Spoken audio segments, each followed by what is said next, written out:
Buenos días, buenos días. Gusto verlos en este nuevo día. Seguimos con la transmisión de Derech Hashem. Hemos avanzado, Baruch Hashem, bastante. Hemos logrado conseguir avances no menores. Y ya seguimos entonces en la siguiente sección de la parte de la tefilá. Ahí es donde nos encontramos. Ahora, como siempre, denme un segundito para tratar de abrir la ventanita acá para poder verlos. Vamos a ponerlo en silencio, probablemente empezar a hablar. Vamos a darle tiempo que la gente se empiece a unir. Déjenme que me abra acá y vamos a estar casi listos. ¿Ya? Ahí veo a la Paulina. Buenos días, Paulina. ¿Quién más está presente? A ver, que se están recién uniendo. Betty, gusto verte, Betty. Bien. Ok, ahí sí, ahí ya los tengo. Perfecto. Muy bien. Entonces ahora lo que vamos a hacer es que vamos a compartir pantalla, como lo hacemos regularmente. Y ahí estamos. Ahí estamos. Perfecto. Muy bien. Seguimos entonces. Ahí está Ricardo. Buenos días, Ricardo, Viviana, Gabriel. Gusto verlos en el día de hoy. Espero que estén pasándolo relativamente bien en estos periodos, al menos relativamente bien. Ojalá muy bien. Joseph, buenos días, verte hoy día. Así que seguimos con nuestro estudio de Hashem. Ok, seguimos con Tefila. Ya hicimos la introducción. La introducción, en verdad, si una persona prestó atención, tiene grandes temas asociados, ¿verdad? La introducción de Tefila, que tiene que ver con qué es lo que significa nuestro involucramiento en el mundo.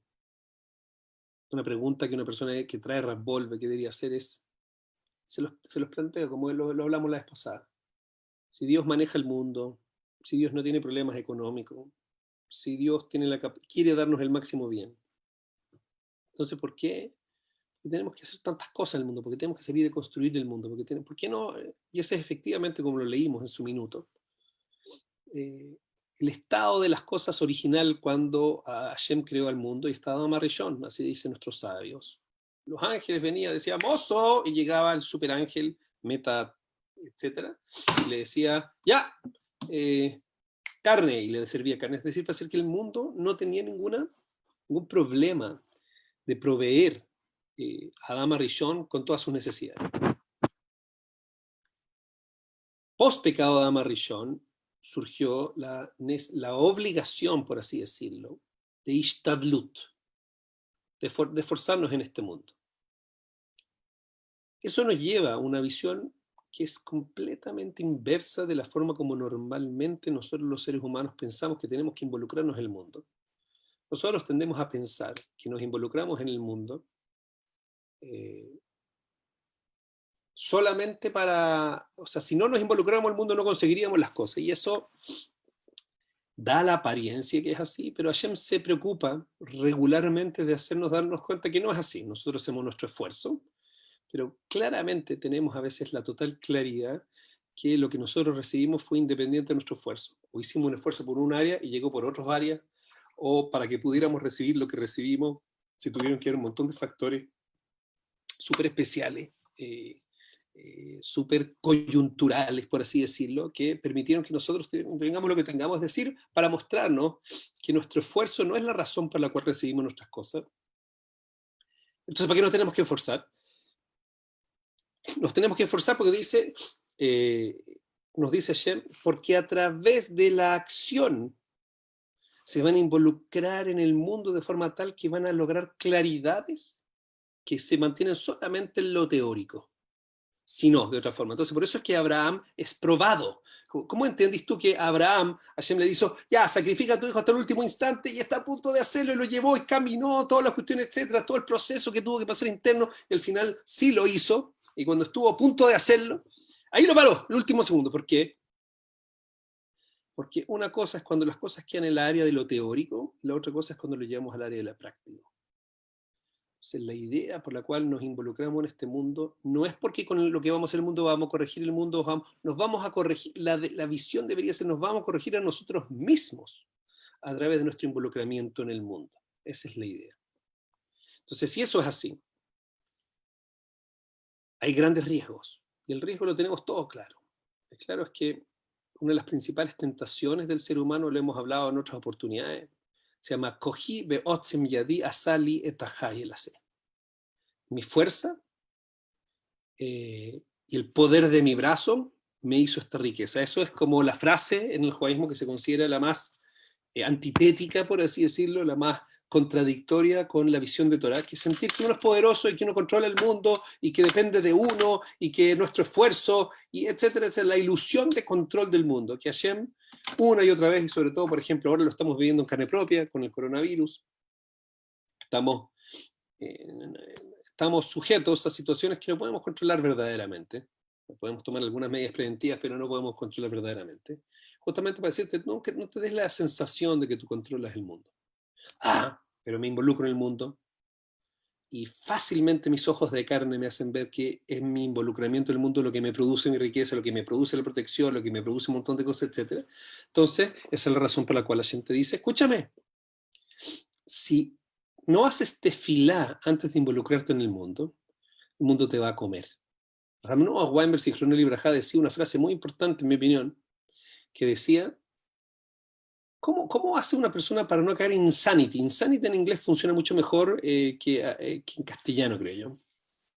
Porque si no me corrige mi señora después, ¿verdad? Que es gringa y habla inglés bien. Insanity en inglés tiene la connotación de insanidad mental, de algo que no funciona bien en términos mentales, ¿verdad? ¿Y cómo hace uno para no ser absorbido por la insanidad del mundo? Entonces, la única forma de no ser absorbido es luchar contra esa insanidad. Es decir, si yo no activamente hago un proceso de clarificarme a mí mismo, de que, escúchame, Hashem, yo tengo total claridad que las cosas dependen de ti y que tú eres el que controla el mundo.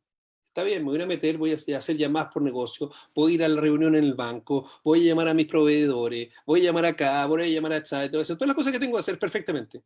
Si yo no lo hago con la claridad que todo depende de ti, rápidamente el mundo me va a chupar. Y voy a caer en la inevitable percepción de que las cosas funcionan a un nivel físico y que van a caer a nivel de lo que yo controlo.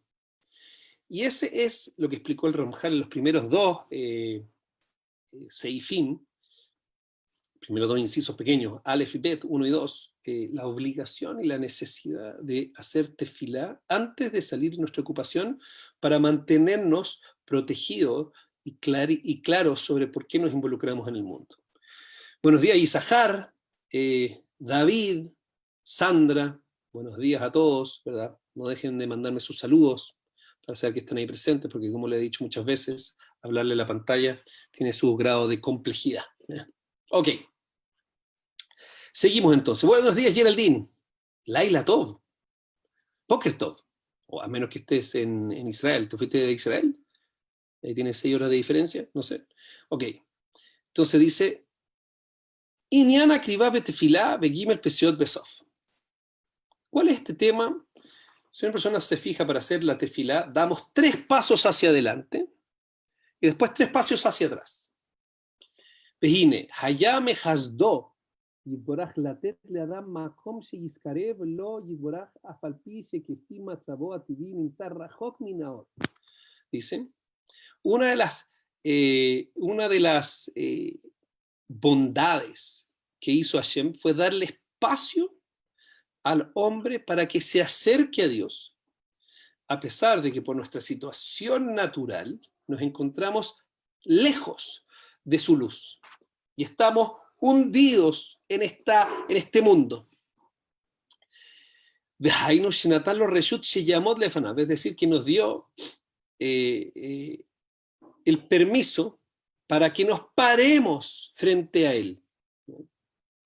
Vayikra Shemo, y llame su nombre de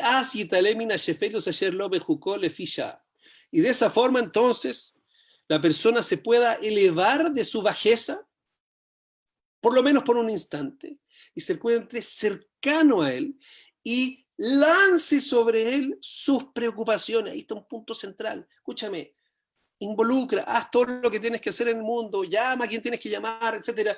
Pero tus preocupaciones, di, mira, cuando uno renuncia a la claridad de sentir de que él lo controla, sino que Hashem lo controla, entonces la angustia baja. Mire, yo hago lo que puedo, listo, no puedo hacer más de lo que puedo. Si resulta bien, si no resulta bien, también, ¿qué le vamos a hacer? Eso significa, Hashem nos hizo un gesed, dice acá el Ramjal. Tú nos dio la posibilidad que tú des esos 3 pasos. Y es como, por así decirlo, imagínatelo en una película como futurista, o no sé si ya tan futurista, ¿verdad? Que estás dando 3 pasos y cada paso que estás dando estás dejando este mundo atrás. Un segundito, por favor.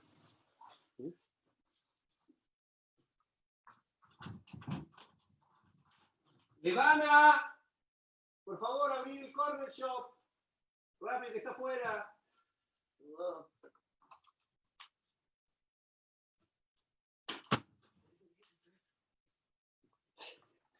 Disculpen, tenía que pedir que abrieran la puerta. Ya, ok. Entonces, sí, llegaste tarde. Bueno, no importa, te echábamos mucho menos. Buenos días, Patti. Ya, bienvenida. Buenas noches, Geraldine. Ya, entonces, Hashem nos está dando la oportunidad de que demos 3 pasos y al momento de dar 3 pasos, entonces ingresemos.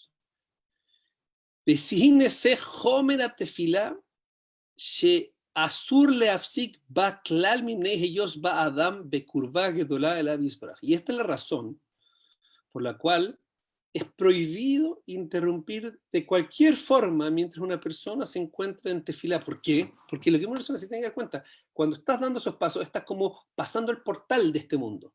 Hashem dijo, mira, escúchame, ten la intención de que vas a hacer tefilá, concéntrate, da 3 pasos hacia adelante y el mundo quedó atrás. Imagínate como una película, como que el mundo se va para atrás y entonces hay un lugar donde es pura luz. Está frente a Hashem, el creador del universo. Entonces, ¿qué estás haciendo? ¿En ese minuto va a contestar el teléfono? ¿En ese minuto va, perdón, como hice yo ahora, perdón, tengo que ir a abrir la puerta, que llegó Corner, yo pensé, no. Vejínese Homer a tefilá sheasur leafsik baklal. Dice, no se puede interrumpir. Y esa es la razón por la cual también cuando nosotros terminamos la tefilá nos echamos para atrás, es como que salimos del espacio de la luz y volvemos de vuelta para atrás al mundo de esta realidad. Ya que una persona da los 3 pasos para atrás, entonces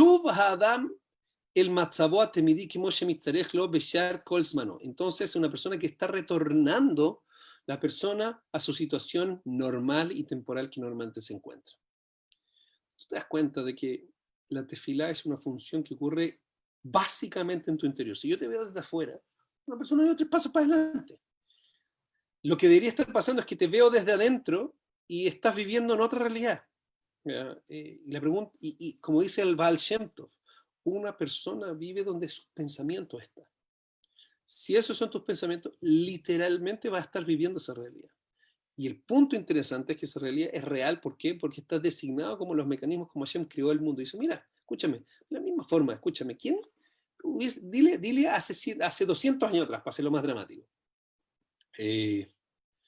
Tú te vas a parar frente a un metal y un vidrio y de esa forma te vas a poder comunicar con cientos de personas allá afuera y van a escuchar lo que tú dices.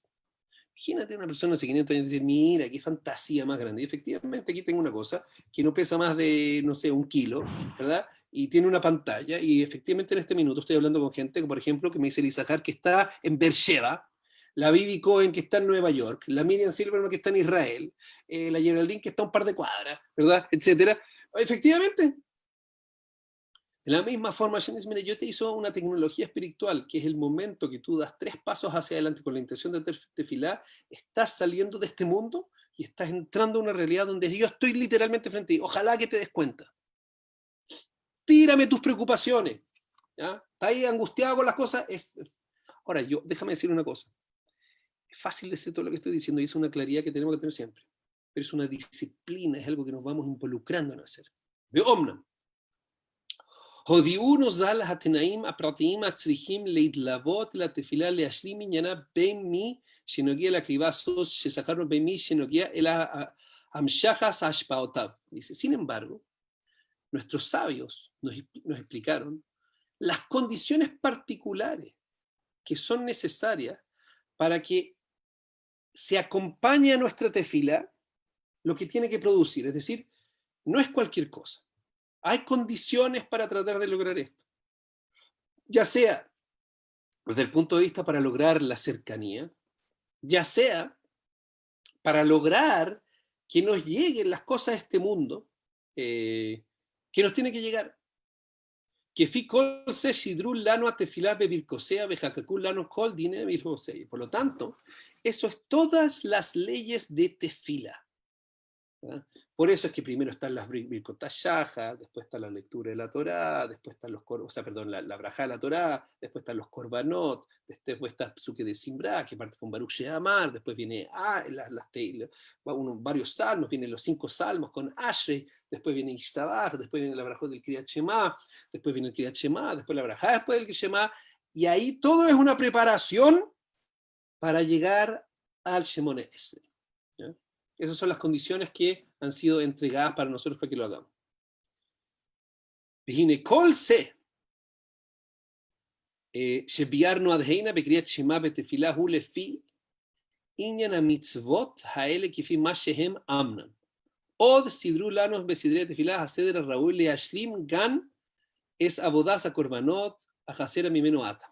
Y además, de todo lo que hemos explicado hasta este momento, dice el Ramjal, sobre el Kriyat Shema y sobre la tefila, tiene que ver con respecto a lo que hemos estado hablando ahora, respecto a la mitzvah, pero además hay otro asunto particular que tiene que ver con la tefila, que tiene que ver con el reemplazo a los korbanot, a los sacrificios del templo, ¿verdad? Que obviamente es un tema que nos cuesta bastante hoy día en la modernidad relacionarnos con el tema de los korbanot.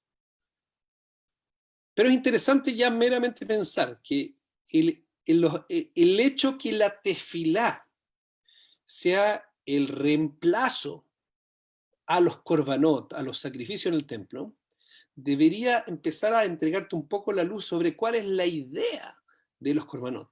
¿Ya?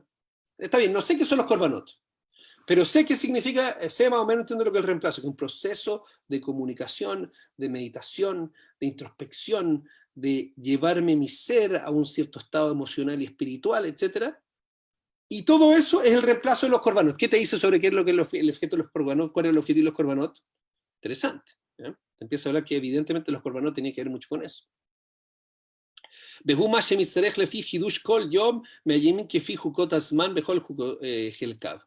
Y todo el tema de los korbanot estaba asociado a ciertas las diferencias temporales, ¿verdad? No es lo mismo un día de la semana, como hemos hablado, no es lo mismo un día de Shabbat, no es lo mismo un día de Hagim, etcétera, no es lo mismo Sukkot, que Pesach, etcétera. Cada día tenía su korban, significa que tenía su dinámica que nosotros teníamos que rellenar a través de los korbanot, y por eso es que hay cambios en la tefila dependiendo del día. Entonces, por ejemplo, la tefila de Rosh Chodesh no es igual que el día de la tefila de la semana de la semana no es la misma que la de Shabbat no es la misma que Hagim, los distintos Hagim tienen distintas tefilot. ¿Por qué? Porque de la misma forma como los korbanot representaban, según la energía del día, tenían ciertas leyes especiales, entonces la tefilá sigue el orden de los korbanot, y por lo tanto, cuando una persona empieza a estudiar la halajá de la tefilá, se da cuenta que muchas cosas de la halajot que están asociadas a la tefilá es un paralelo a lo que está pasando con el tema de los korbanot, con el tema de los sacrificios. Y eso es lo que vamos a explicar ahora, Besiata Dishmaya.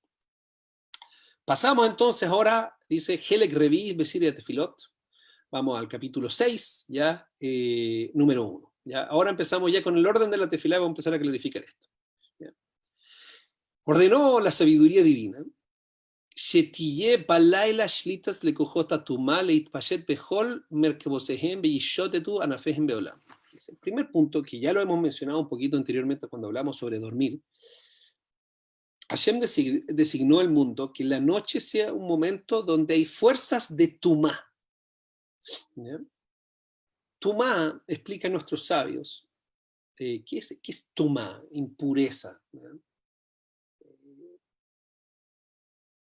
Entonces dice, la expresión donde aparece el Talmud habla sobre esto, de Tumá, lo habla con respecto a no comer kosher. Cuando una persona no come kosher, entonces dice, Benitam Tembam, se van a impurificar a través de comer cosas que no son kosher, así dice la Torá. Entonces dice, no leas y te vas a impurificar, lee nitman, ay, no me acuerdo cómo, se me le lengua la traba, nitmatmen, les va a dar timtum, se llama. Les va a dar timtum alev. Significa que nuestro corazón se hace insensible. La persona se tiene que pensar, o sea, tú vas a ver ciertas personas que ante ciertos eventos ni los tocan los eventos. Y tú vas a ver ciertas personas que ante ciertos eventos los tocan los eventos. Y va a haber ciertas otras personas que no solamente los tocan los eventos, los cambian los eventos. Hace pocos días, hace no tanto tiempo atrás, estuvimos leyendo la historia de los Meraglim, ¿verdad? De los espías. Entonces, ¿qué es lo que salió de la historia de los espías? Lo que salió de la historia de los espías dice, mira, ¿por qué la historia de Miriam está contigua a la historia de los espías que fueron a la tierra de Israel que hablaron la Shona Raíces?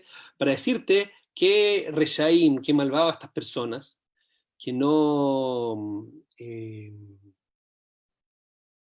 aprendieron de lo que le pasó a Miriam. Miriam había hablado mal, entre comillas, hay que estudiar qué es lo que hizo, pero finalmente se establece que Miriam habló la Shona Ra sobre Moshe Rabbeinu y le dio una enfermedad que se llama Tzarat.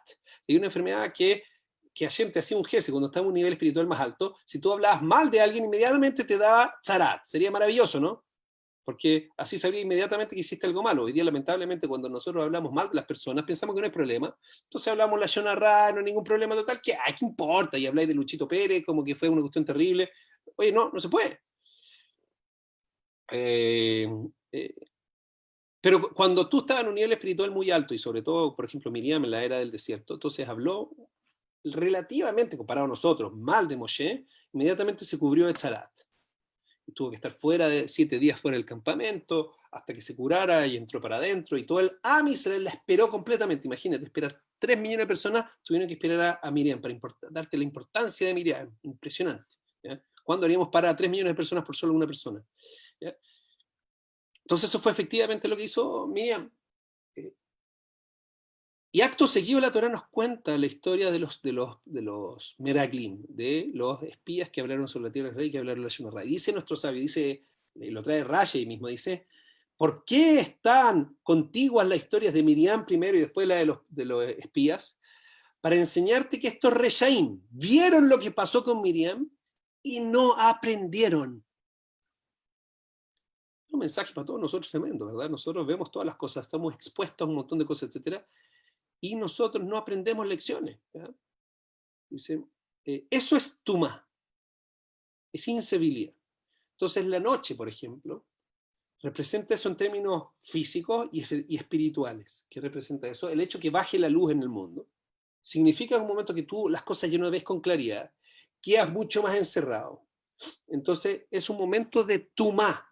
¿Ya? Lo que pasa ahí afuera es un reflejo de lo que está pasando en nuestro mundo interior, significa que son fuerzas de tumá, y donde se expresa, por ejemplo, también, que una persona cuando duerme, se le separa su neshama un poco del cuerpo, entonces pierde sensibilidad sobre sus entornos, etcétera, etcétera, percibe cosas distintas, no hemos hablado, etcétera, pero es el momento donde la noche se pueden extender las fuerzas de la tumá en todas las dimensiones y pueden gobernar todas las áreas de la vida.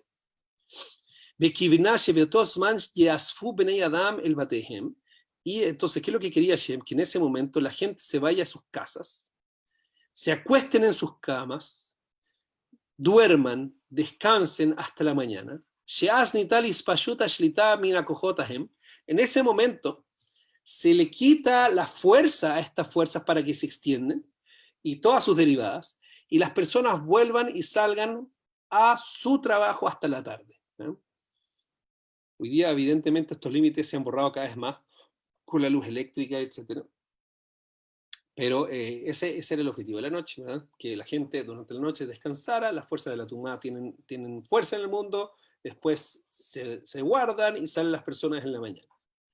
Beuma Shepier, esto es lo que dice David Amelech, Alaba Shalom, Tashet Hoshech Vaislaila, pusiste la noche y pusiste la oscuridad y fue la noche. Es decir, que la oscuridad está mandando la oscuridad y se produce en la noche. ¿Verdad? y después viene brilla el sol y así salen las personas a hacer su trabajo. Sin embargo, Kola Inyanim Aele Behol Gibulehem Beshiurehem Mishtareshim Beshorshey Yesodot Anhaga Febi Abhanot Ashpaot Anishpaot Lebruim Behol Madrigoteihem. Sin embargo, todas estas circunstancias que están pasando en la noche y las fuerzas de la Tumá están enraizadas en las raíces de allá arriba, como hemos hablado en los primeros capítulos, ¿verdad? De cómo va a ser, cómo van a viajar las cosas de arriba para abajo, cómo nos van a ir llegando. ¿Ya? וצריך שתדע שאף על פי שעל דבר כלל נאמר שהלילה היא זמן שליטת הכוחות האלה, dice, y a pesar de que en términos generales estamos hablando que la noche es un momento de donde dominan las fuerzas de la Tumá, en verdad esto es específicamente en la mitad de la noche, la primera mitad de la noche. Pero desde la mitad de la noche en adelante, empieza el proceso de la iluminación. Es decir, ¿qué es lo que está diciendo? La fuerza de la Tumá es desde el momento que se pone el sol hasta la mitad de la noche, que es el momento de la oscuridad. La mitad de la noche significa, en términos lógicos, agarrar todo el periodo de la noche, dividirlo en 12, las primeras 6 horas, esos son los procesos del dominio de la fuerza de la oscuridad. Después, de ahí en adelante, el proceso de iluminación. Y el proceso de iluminación, de despertar el día, eso ya no son los momentos de dominio de las fuerzas de la Tumá. Es al contrario, momentos de buena voluntad en todos los mundos, y se le quita el dominio de las fuerzas del mal, y todas las cosas están siendo sacadas del mundo. Y empieza entonces la energía del mundo a despertarse, y empiezan a llegar las energías positivas hacia el mundo y a renovar la creación. ¿Sí? Omnam, inyan ashlita soy shesholetet kohot ele balaila. Ahora, este tema de que domine las fuerzas estas fuerzas en la noche y empiezan a ser erradicadas en el día, es una de las cosas que Hashem puso en el orden del mundo. Pero esto es una situación natural que está empezando a llegar a las personas independiente de las acciones de los seres humanos. Pero las acciones de los seres humanos también pueden contrarrestar estas fuerzas. Entonces, dado que Hashem estableció que la existencia del bien y del mal en verdad sea el resultado de las acciones libre albedrío de las personas,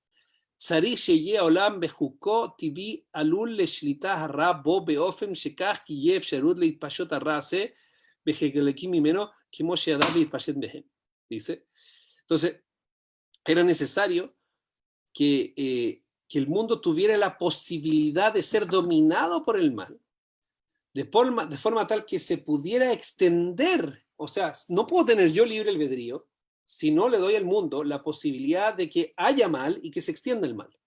Entonces, como la semilla de las energías negativas está en la noche, pero después las acciones de las personas son los que empiezan a llevar esta situación hacia el mundo y lo que empieza a generar esta realidad. Es decir, si no tengo alguna raíz de mal que viene natural del mundo, yo no puedo crear mal si no tiene una fuerza de donde llega. Las fuerzas donde llegan estas fuerzas del mal están llegando desde la noche. Ok, y con esto lo vamos a relacionar de Hashem en la próxima sesión. Vamos a empezar a relacionarlo con la tefila. Entonces, en resumen, una persona se tiene que involucrar en el mundo. Y Ishtadlu no es porque tú consigues las cosas, sino que Hashem te las está mandando, y tú te involucras en el mundo para corregirte a ti mismo, pero te puedes confundir y por eso tienes que partir con tefilá. Una segunda instancia importante respecto a la tefilá es que hay condiciones específicas y que está asociado a los korbanot, y por eso tenemos todo este tema de, de las leyes de la tefilá que son tan específicas para lograr este efecto. Y ahora estamos entrando a la dimensión de que la tefilá tiene que estar asociada con las fuerzas de la noche, y las fuerzas de la Tumá, y cómo vamos a luchar contra la fuerza de la Tumá, y eso lo vamos a ver de Besat Hashem la próxima sesión. Queridos amigos, cuídense, que esté todo muy bien, cariños para todos, en Nueva York, Israel, Chile y otros lugares del mundo. Saludos a todos.